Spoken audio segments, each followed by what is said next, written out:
Welcome back. And breaking transfer news from Manchester, this time from Manchester United. They've confirmed the signing of 18-year-old defender Diego Leon. The Paraguay youth international has joined from Cerro Porteño in a deal that could be worth up to £7 million.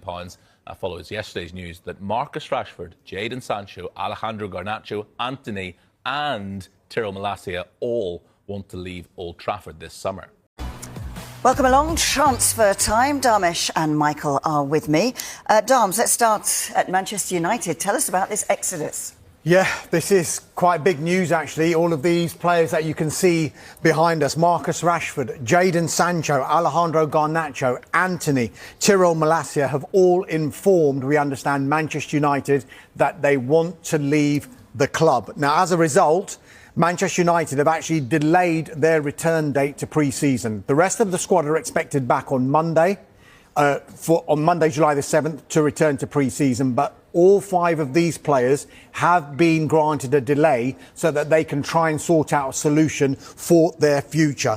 If their futures are not resolved in that period, then they will return to Carrington, to the Manchester United training ground. Not necessarily, it should be said, to reintegrate themselves into the first team squad, though we can't rule that out, but it is to use the facilities and use the medical facilities and any remote facilities that they have that all the squad would be able to enjoy anyway. But as it stands, those 5 players, Rashford, Sancho, Garnacho, Antony, Malacia, have all made it clear to Manchester United of their wish and their desire to leave Old Trafford.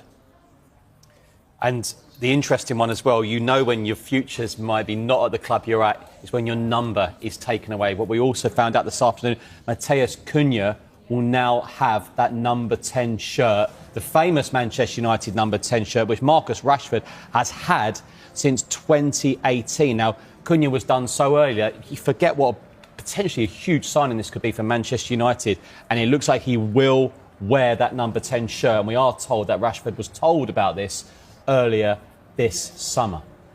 OK, so Dharmesh, let's just go through the 5 players in order and where you think they might end up or what their plans might be. And let's start with the ex-number 10, Marcus Rashford. Yeah, the ex-number 10 is incredible, isn't it? Michael is so right when he says that. Nothing says that you're not belong a part of the club's plans, then, yep, there's your number. You're not having it anymore. There's your number 10 gone. So Marcus Rashford, we know, spent the second half of last season on loan at Aston Villa, returned to United after both he and Villa didn't take up that £40 million option to make that deal a permanent one. There haven't been any formal offers as yet, we understand, for Marcus Rashford to Manchester United, but we have heard about his desire to join one particular club, and that particular club is Barcelona. He would love to go to Barcelona. Rashford wants Champions League football next season. Whether he were to get that move to Barcelona, we know that they've got a few financial issues when they try and get deals over the line. That's another matter. But as far as if he had his wish, he would like to go to Barcelona for next season. And would United take another loan deal, do you think? Look, the ideal scenario for all 5 of these players is for Manchester United to get permanent deals done for them, because the way we're looking at their window at the moment is that they had a budget to bring in the likes of Matheus Cunha, and I'm sure Michael will talk about Bryan Mbeumo in a moment. Thereafter, they do still want to strengthen that squad, but it's felt that to really go big again in the transfer window, they would need to make sales. We do know that it's much publicised, the financial. Garnacho. Again, no formal offers for Alejandro Garnacho. Chelsea have shown an interest. Napoli explored the conditions of a deal for Alejandro Garnacho during this summer's transfer window as well. But it's thought that Garnacho himself wants to stay in the Premier League.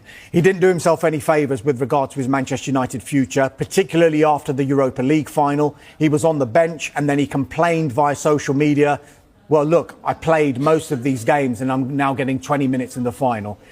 Wasn't pleased, but the person who wasn't pleased most of all was Ruben Amorim, and I think that might have been the straw that broke the camel's back as far as Garnacho's future goes at United. It's also a bit of a red flag for clubs that are looking at buying him, isn't it? That sort of attitude. Possibly, but then sometimes is it a situation where where a player just needs a different environment because it's simply not working? He's clearly a talented player, and he's shown he's a talented player at Manchester United. It just at this stage of his career, it's just not working out with him at United just now. Anthony is another one for whom it's just not worked out since he had that trouble off the pitch, particularly. Yeah, so Real Betis doing all they can to sign Anthony. He had a successful loan spell there last season, of course. 9 goals in 24 starts. The asking price here appears to be the stumbling block here.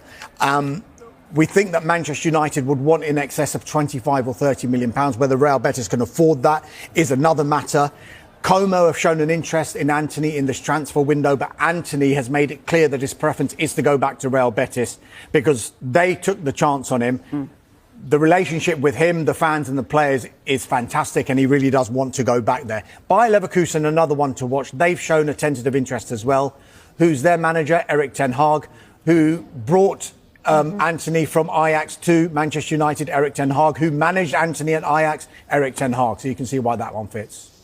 OK, and finally, Malacia. Yeah, he was on loan at PSV Eindhoven last season for the second half of last season, but he made just 5 starts in all competitions. When he went on loan, there was an option to buy him. PSV Eindhoven clearly haven't taken up that option, so he's back at Manchester United now.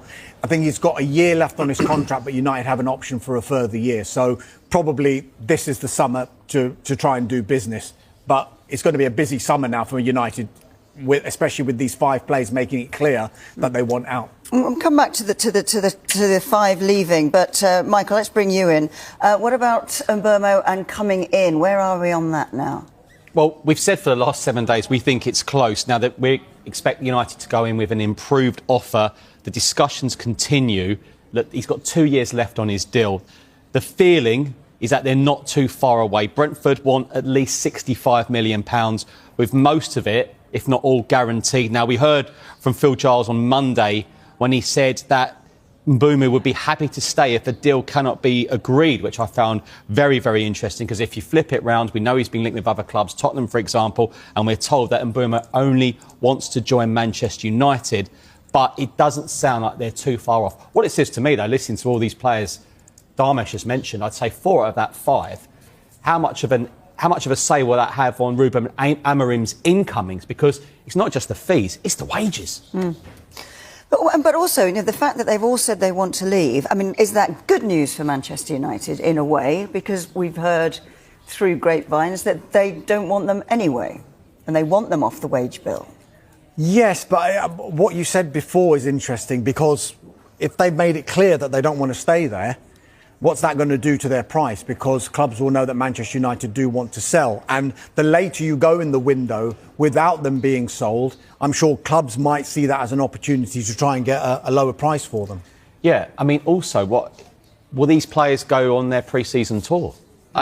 Because that's when they're away for 2 to 3 weeks abroad. I think United are in this summer series. So that intrigues me. Or will they stay behind, play in the under-21s?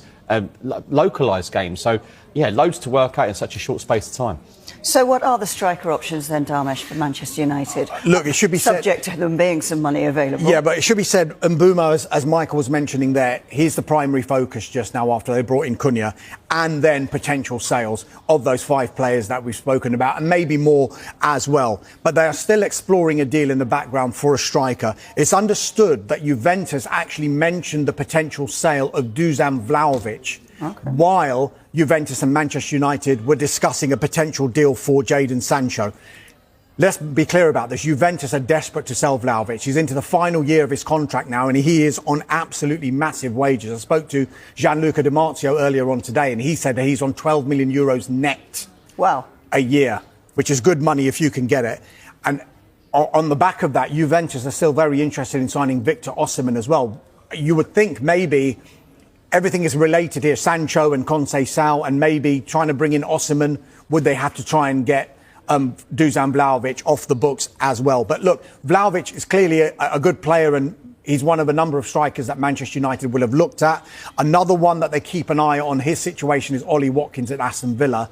I think the initial soundings around that deal suggested that there was quite a big gap in valuation between what Manchester United would have been prepared to pay for Ollie Watkins and what Aston Villa would have wanted. He's approaching 30 years old, and I think this may be one that could rumble on towards the end of the window as well, not just Manchester United, because there'll be a number of other clubs who'd be interested in a player who's an England international. It's the same old, isn't it? The merry-go-round. One deal gets done and then things start to slot into place. But right now, everybody is playing fast and loose, or is that just cagey? It's great. 5 Man United stars are told to stay away from training next week as Marcus Rashford is stripped of his number 10 shirt, with new boy Matheus Cunha taking number. Manchester United have told 5 of their unsettled stars to delay their return to pre-season training.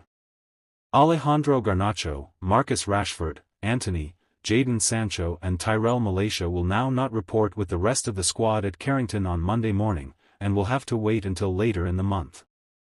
United believe that is the best way forward, with all 5 players exploring moves away from the club this summer. They will still be given access to the medical and rehab facilities at Carrington should they want to come into the training ground, and be welcomed back if they cannot find a new club over the next few weeks. United's decision came after it emerged on Friday that Rashford was expecting to play a full part in pre-season while he remains a United player. The 27-year-old, who spent the second half of last season on loan at Aston Villa after a fallout with Ruben Amorim, has been linked with Barcelona and Bayern Munich. Marcus Rashford has been stripped of his squad number at Manchester United. Alejandro Garnacho does not have to report on Monday like his teammates. Antony had a great spell on loan with Real Betis and he is eager to leave Manchester United. United sources have confirmed that his number 10 shirt is being given to new €62.5 million signing Matheus Cunha, but added that Rashford will remain a significant part of the club's recent history and always be respected as one of United's most successful academy graduates. Garnacho, meanwhile, was told by Amorim to pray that he can find a new club this summer after upsetting the United boss with his reaction to being benched for the Europa League final against Tottenham. Napoli have an interest in Garnacho, while Chelsea and Tottenham are believed to be 2 of 3 Premier League clubs considering a move for the Argentina winger. Sancho was due to return to training after Chelsea paid a €5 million penalty rather than turn his loan at Stamford Bridge into a permanent deal worth up to €25 million. Juventus are interested in taking Sancho on loan but can pay less than half of his €275,000 a week wages. Antony had a successful loan spell at Real Betis in the second half of last season and the Spaniards would like to keep him.